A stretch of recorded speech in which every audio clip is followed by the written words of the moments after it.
नमस्कार बच्चों, online classes में आपका हार्दिक स्वागत है। तो देखो, हमने क्लास 12th में उदाहरण नंबर 12 तक कर लिया था। तो अब है उदाहरण नंबर 13। उदाहरण नंबर 13 में देखो क्या कह रहा है, यदि x, y, z भिन्न भिन्न हो, भिन्न भिन्न होने का मतलब तीनों का मान बराबर नहीं हो, तब तथा एक सारणिक दे रखी है, ये इसका मान किसके बराबर है, 0 के बराबर। तो सिद्ध कीजिए कि x, y, z का मान होगा -1 के बराबर। ये हमें दे रखा है। पहली बात तो क्या है कि भाई x, y, z भिन्न भिन्न हो। भिन्न भिन्न होने का मतलब क्या हुआ बच्चों कि x not equal to y not equal to z, यानी तीनों का मान समान नहीं है। भिन्न भिन्न होने का मतलब यही तो हुआ कि भाई तीनों का मान समान नहीं है। और एक हमें दे रखा है सारणिक, देखो क्या दे रखा है, सारणिक x square 1 plus x cube, y square 1 plus y cube, z square 1 plus z cube. ये किसके बराबर है बच्चों, 0 के बराबर है। ठीक है, तो हमें इसी से ये सिद्ध करना है कि x, y, z का मान किसके बराबर होगा, -1 के बराबर होगा। तो देखो, हमने गुणधर्म पढ़ा था। तीसरी जो स्तंभ है, इसमें देखो प्रत्येक दो अवयवों का योग हो रहा है। कितने का योग हो रहा है, 2। गुणधर्म नंबर 5। अगर गुणधर्म नंबर 5 की हम बात करें, गुणधर्म नंबर 5 क्या था, यदि किसी सारणिक में किसी एक पंक्ति या स्तंभ में के सभी अवयव 2 या 2 से अधिक अवयवों का योग हो, तो इस वाले स्तंभ में देखो 2 या 2 से अधिक अवयवों का योग है, तो उसको हम 2 सारणिकों के योग के रूप में लिख सकते हैं। तो यानी इसको मैं 2 अलग अलग सारणिकों के योग के रूप में लिख सकता हूँ गुणधर्म 5 से।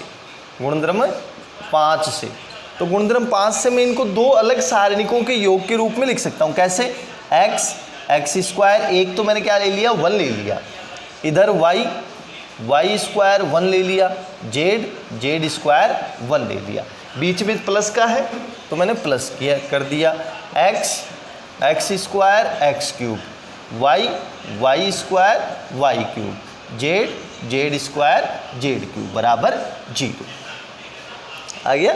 अब देखो इधर इस वाली पंक्ति में x आ रहा है सब में, तो x कॉमन ले लेंगे। इस वाली पंक्ति में y आ रहा है, y कॉमन ले लेंगे। इस वाली पंक्ति में z आ रहा है, तो z कॉमन ले लेंगे। तो देखो क्या बन जाएगा, ये x square 1, y square 1, z square 1 plus, इधर हमने इसमें से x कॉमन लिया, इसमें से y कॉमन लिया और इसमें से z कॉमन लिया। तो इधर क्या बनेगा, देखो 1 x square 1, y square 1, z square बराबर 0, यही बनेगा।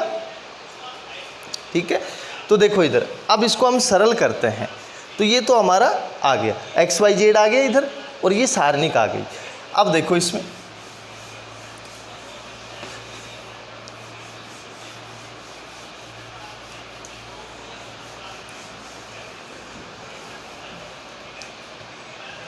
यहाँ हमारी सारणिक बन रही है x square 1, y square 1, z square 1 plus x, y, z 1 x square 1, y square 1, z square बराबर 0। अब इसको हमें सरल करना है, तो देखो इधर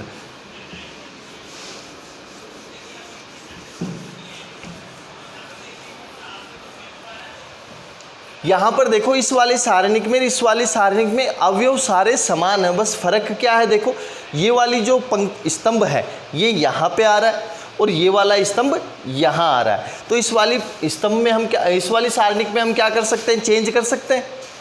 इस वाली सारणिक में हम क्या कर सकते हैं बच्चों, चेंज कर सकते हैं। यानी इसमें हमने क्या किया, पहले देखो इधर इसको तो यहाँ लिख दूँ दूसरे स्तंभ में, तो इसकी तरह से आ जाएगा।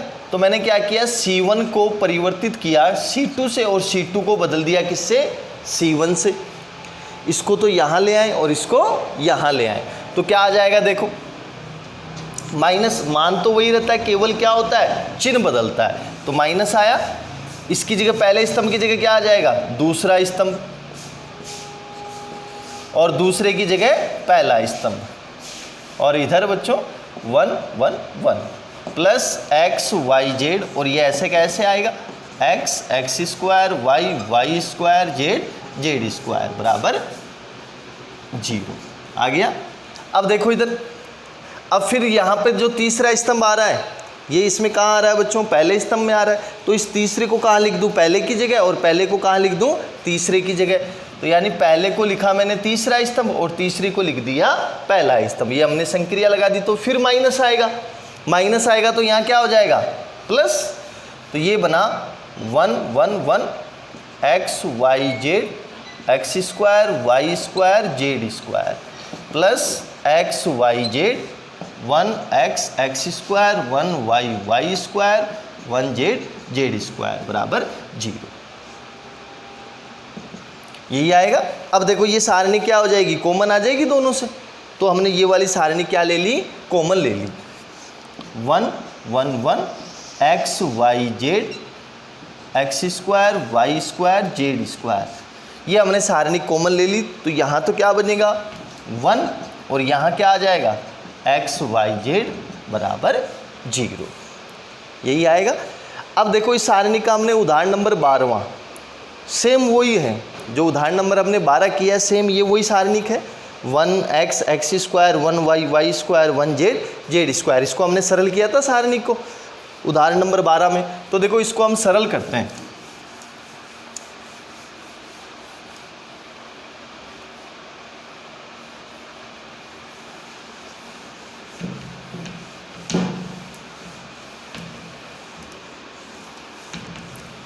देखो इस वाली सारणिक में हमें क्या करना है, ज़्यादा से ज़्यादा शून्य बनाने हैं। तो R1 में से R2 को माइनस कर दूं और R2 में से R3 को। तो संक्रिया लगाएं। R1 को लिखा मैंने R1 माइनस R2 और R2 को लिखा मैंने R2 माइनस R3। तो देखो R1 में से R2 को घटाऊं तो ये 0, यहाँ क्या आया x माइनस वाई, इधर क्या आया x square minus y square. R2 में से R3 को घटाया 0, y minus z y square minus z square, और ये ऐसे का ऐसे जैसे हमने उदाहरण नंबर 12 किया था सेम वही है। 1 प्लस एक्स वाई जेड बराबर 0, वो का वही सवाल है। इसको क्या लिख सकता हूँ, x minus y into x plus y, 0 x minus y into x plus y, 0 y minus z into y plus z, 1 z square 1 plus x y z बराबर 0।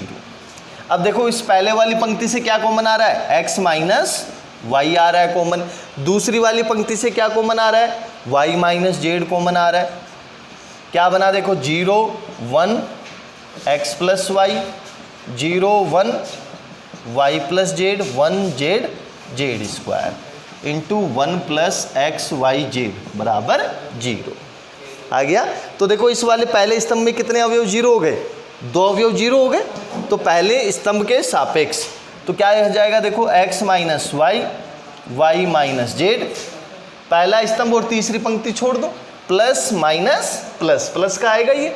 तो क्या बनेगा देखो इसको छोड़ने पर 1 x plus y 1 y plus z, ये बनेगा into 1 plus x y z बराबर 0। इसको सरल करें, x minus y minus z, ये क्या बनेगा देखो y प्लस जेड माइनस, इसको माइनस करूँ गुणा करके तो minus x minus y into 1 plus x y z बराबर 0। y से y कट गया तो क्या बन गया, ये बना बच्चों x minus y minus z minus x into में 1 प्लस एक्स वाई जेड बराबर 0 बन गया। अब देखो इधर, अगर इनमें से कोई भी एक अवयव 0 हो जाए, x माइनस वाई अगर मैं 0 करूं, x माइनस वाई को अगर मैं 0 करूं तो यहाँ से x किसके बराबर आ गया, y के बराबर आ गया। y माइनस जेड को अगर मैं 0 करूं तो यहाँ से y किसके बराबर आ गया, z के बराबर आ गया। लेकिन क्वेश्चन में हमें क्या कहा था कि x y z तीनों भिन्न भिन्न हैं। क्वेश्चन में क्या कहा गया है कि x minus x y z ये तीनों क्या है बच्चों, भिन्न भिन्न है। भिन्न भिन्न होने का मतलब कि भाई x y के बराबर नहीं हो सकता, y z के बराबर नहीं हो सकता और z x के बराबर नहीं हो सकता। इसका मतलब x minus y not equal to 0, y minus z not equal to 0, z minus x not equal to 0। तो ये तीनों अवयव 0 नहीं होंगे, तो केवल 0 कौन सा होगा, ये वाला 0 होगा। 1 प्लस एक्स वाई जेड किसके बराबर होगा बच्चों, 0 के बराबर। तो यहाँ से एक्स वाई जेड किसके बराबर आ गया, एक को इधर लाएंगे हम -1 के बराबर। यही हमें क्या करना था, सिद्ध करना था, हैंस प्रूव। ठीक है, अब अगले उदाहरण की बात करें हम, उदाहरण नंबर 14।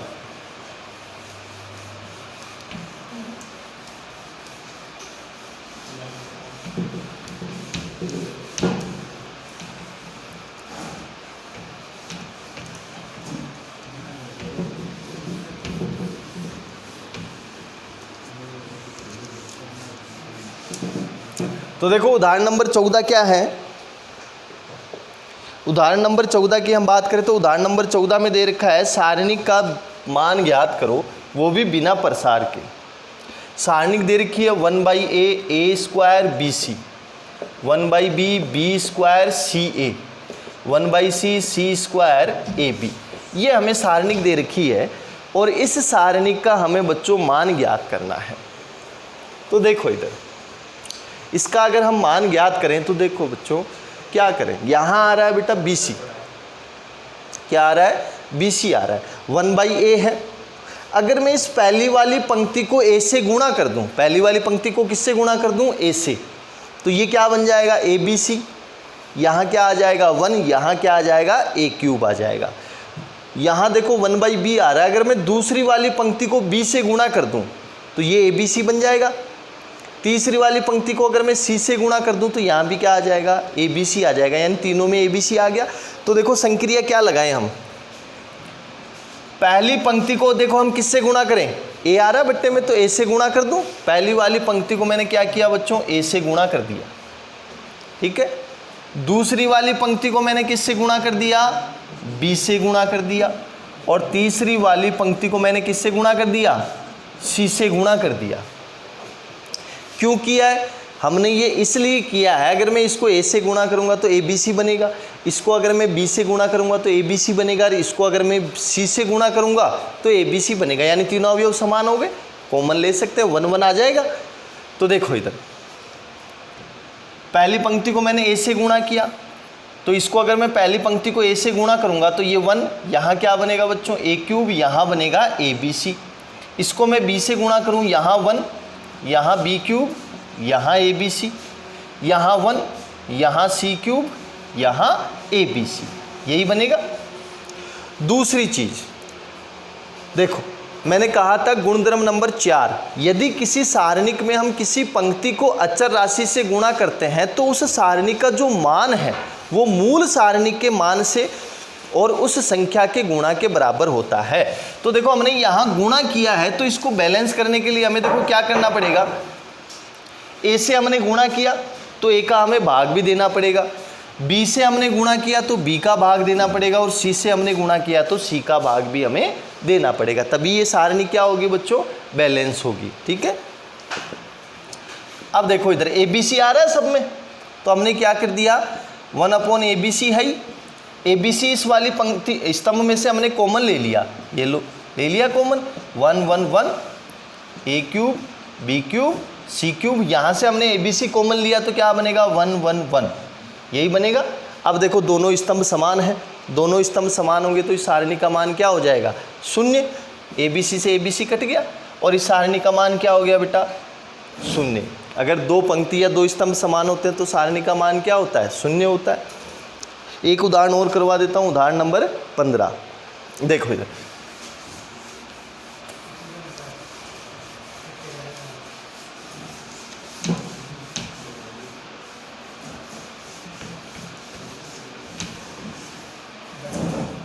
उदाहरण नंबर 15 और देख लो, एक उदाहरण और कर देते हैं। उदाहरण नंबर 15, सिद्ध कीजिए, क्या करवा रहा है बच्चों, सिद्ध करवा रहा है हमसे, सिद्ध कीजिए। क्या सिद्ध करना है, देखो एक सारणिक दे रखी है a + b + 2c, इधर a b,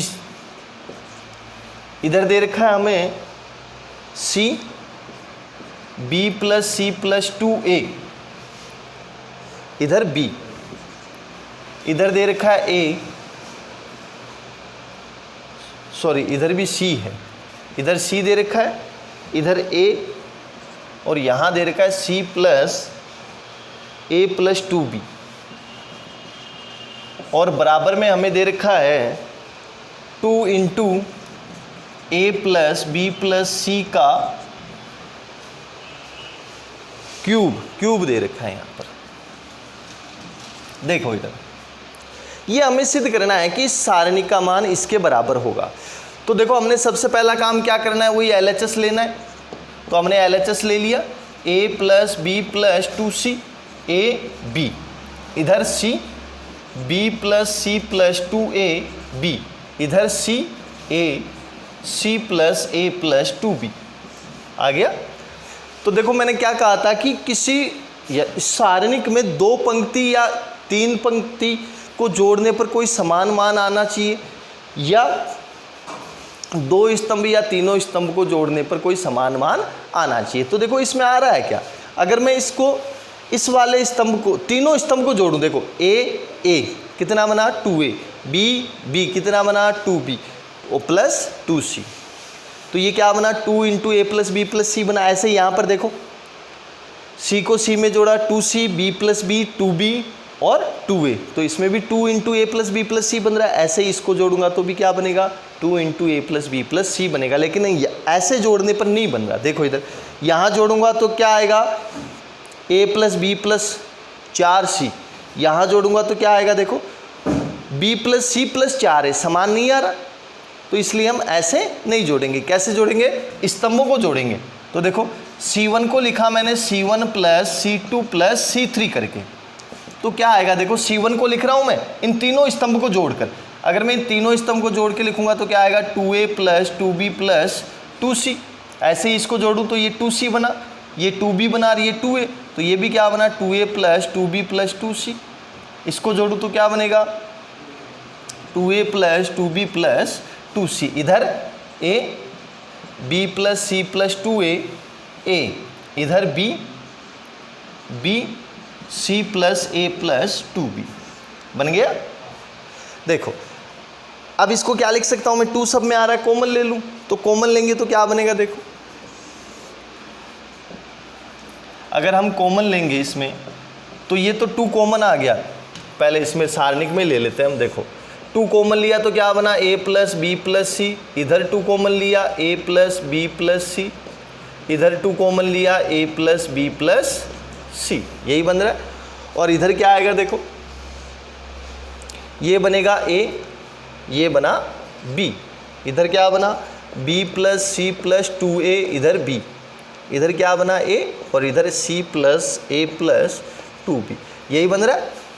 अब देखो इस वाले पहले स्तंभ में ये आ रहे हैं 2 इंटू ए प्लस बी प्लस सी, सब में आ रहा है, कॉमन ले लूँ।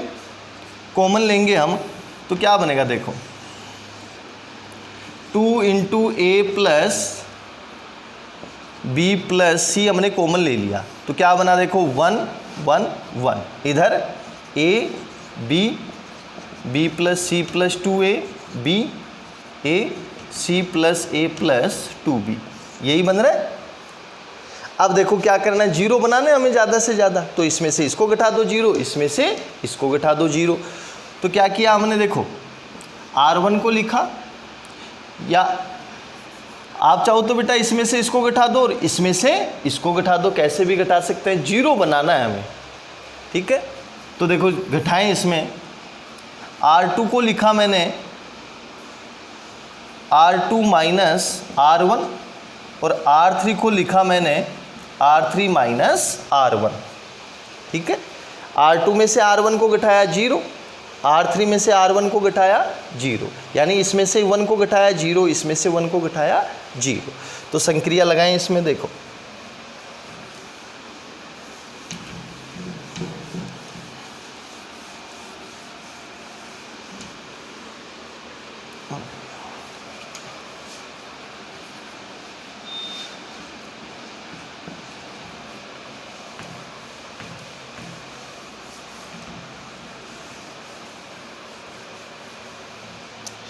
संक्रिया लगाएं तो देखो इसमें क्या बनेगा, 2 इंटू ए प्लस बी प्लस सी तो पहले से हमारे पास में। R1 में हम कोई चेंज कर रहे हैं, नहीं कर रहे, तो R1 ऐसे का ऐसे ही रहेगा, 1AB ऐसा का ऐसे ही है। R2 को लिख रहा हूँ मैं R2 माइनस R1, यानी इसमें से इसको घटा के लिखना है। 1 में से 1 गया 0, इसमें से a को माइनस करूँगा तो कितना आएगा, देखो b plus c plus 2a, 2a में से a चला गया, क्या बचा, a प्लस बी प्लस सी बचा। b में से b को घटाया 0। R3 को लिखना है R3 माइनस R1, इसमें से भी R1 को घटा रहा हूँ, 1 में से 1 गया 0, a में से a गया 0, c plus a plus 2b में से एक b गया, b बच गया, तो ये बचा c plus a plus b बच गया। 2 इंटू ए प्लस बी प्लस सी। अब देखो इधर a दोनों अवयव 0 हैं, a प्लस बी प्लस सी बाहर आ जाएगा इस वाली पंक्ति में से, दूसरी पंक्ति में से, देखो दोनों 0 हैं, तो एक a प्लस बी प्लस सी दूसरी पंक्ति में से बाहर ले लिया। यहाँ भी देखो a प्लस बी प्लस सी है, ये इसमें दोनों अवयव 0 हैं, तो एक और हमने कॉमन ले लिया, c plus a plus b, तो क्या बन गया 1ab 0 1 0 0 0 1 आ गया। ये भी a प्लस बी प्लस सी है, तो कितनी बार गुणा हो रहा है, 3 बार, तो घात कितनी हो गई बच्चों, a प्लस बी प्लस सी की घात हो गई 3। अब इसको सरल करें तो देखो इधर सरल करें तो प्लस माइनस प्लस आ रहा है, तो ये क्या बनेगा, देखो 1 इंटू में पहला स्तंभ पहली पंक्ति छोड़ें तो क्या आया 1 0 0 1, यही आएगा। सरल कर दो इसको, 2 इंटू ए प्लस बी प्लस सी की पावर 3, 1 से गुणा करेंगे देखो क्या बनेगा, ये 1 माइनस 0, यही आएगा। और ये क्या बन गया 2 इंटू ए प्लस बी प्लस सी की पावर 3, और ये किसके बराबर आ गया बच्चों, RHS के बराबर। यही हमें क्या करना था, सिद्ध करना था। अब जो अगले उदाहरण है वो हम नेक्स्ट वीडियो में करेंगे।